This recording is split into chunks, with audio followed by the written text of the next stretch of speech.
On a tous déjà vu un effet qui est super cool à réaliser sur des sites qui sont faits avec GZAP, hein, c'est des apparitions de texte progressifs, tu sais, avec par exemple les lettres qui apparaissent les unes après les autres. Donc je te montre un petit exemple, hein, c'est ce qu'on va refaire aujourd'hui.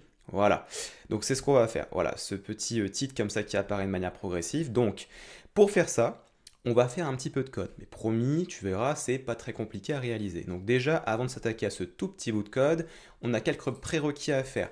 Donc notamment déjà il faut préparer le projet, hein. Donc bien sûr tu vas faire une petite section avec dedans un titre. Donc en l'occurrence ici on a mis Miami Vice. Si on veut dire Miami plutôt, je crois que c'est comme ça qu'on dit si on est un vrai américain.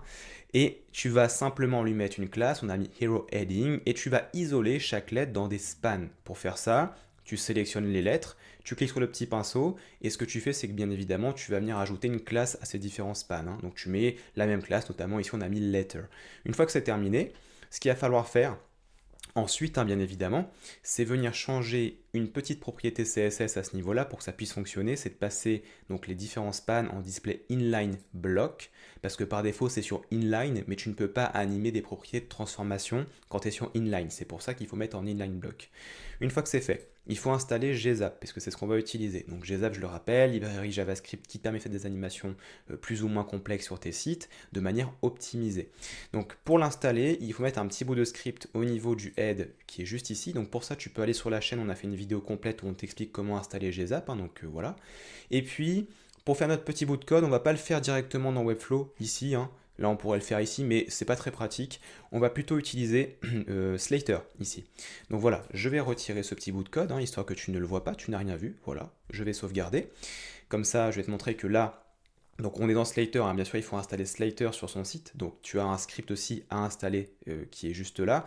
Pareil, on a une vidéo sur la chaîne qui t'explique comment installer Slater, et une fois que c'est terminé, on va pouvoir passer au code. Alors là, j'ai nettoyé le code, hein. Là, si j'actualise maintenant, il ne se passe strictement rien. Alors comment est-ce qu'on anime tout ça? Bah tu vois, regarde, ça va être très simple, ça va se faire en quelques lignes. Je crois qu'il y en a maximum 6, hein. Donc là, tu vas mettre gzap, c'était donc la fameuse librairie qu'on utilise. Point from, donc on va définir un état initial. Donc from, c'est pour définir un état initial CSS au niveau du coup des différentes lettres. Donc from, entre parenthèses, on va mettre les petites accolades, et là on va déjà définir l'élément qu'on va cibler. Donc ça se met ici, entre la première parenthèse et la première accolade. Je mets ici les deux petites guillemets, je viens chercher dans mon projet, donc pour commencer, pour cibler en fait les différentes lettres, ce qu'il faut faire c'est déjà cibler le parent, c'est-à-dire hero heading. Donc on prend hero heading, on le met ici, on met point, toujours pour cibler une classe, espace, et on met ensuite ce qu'on veut cibler, donc c'est-à-dire letter. Donc on va cibler le titre, mais plus spécifiquement les différentes lettres. Donc hero heading letter. Une fois que ça c'est terminé, on va pouvoir maintenant faire ceci. Donc là, on va mettre y% de cette manière. Et on va mettre 100. Si là je fais ça, on peut déjà publier, hein. Hop, donc là j'ai publié. Je vais aller, hop là, ici, voilà ce qui se passe. Qu'est-ce qui se passe? Il se passe que toutes mes lettres remontent en même temps, puisque l'état initial c'est 100%, donc ça va être en dessous en fait de la ligne de flottaison que tu vois sur mon écran, et ça va aller vers l'état dans lequel j'ai mis mon titre à la base, hein, c'est-à-dire comme ça. Donc je te remontre, voilà. Ok, on continue. Maintenant on peut jouer sur la durée.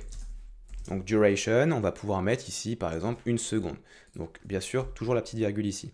On va pouvoir aussi jouer avec l'animation. Donc ça c'est une animation qui est définie dans GZAP aussi au niveau de la documentation.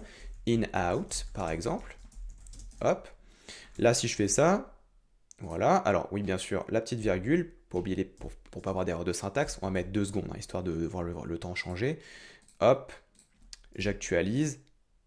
Voilà, tu vois ici? On a une animation, c'est smooth, c'est fluide et ça apparaît. Maintenant, comment est-ce qu'on fait pour venir scinder les différentes lettres?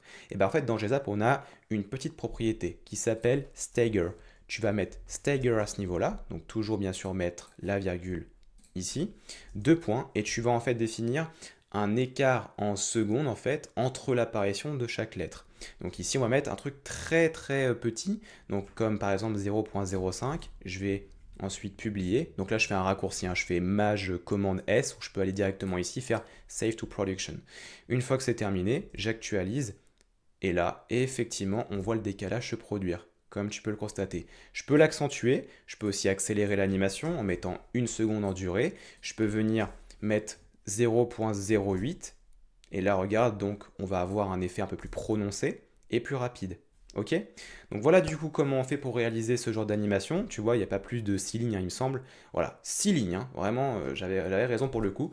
Bref, tu sais maintenant comment faire ce type d'animation. Et ben moi je te retrouve dans un prochain tuto prochainement. Bien sûr, si tu veux devenir un pro sur Webflow, n'hésite pas à rejoindre Corias, la plateforme, elle est dans la description de la vidéo. Tu t'inscris, c'est gratuit, t'accèdes à une initiation qui est 100% offerte.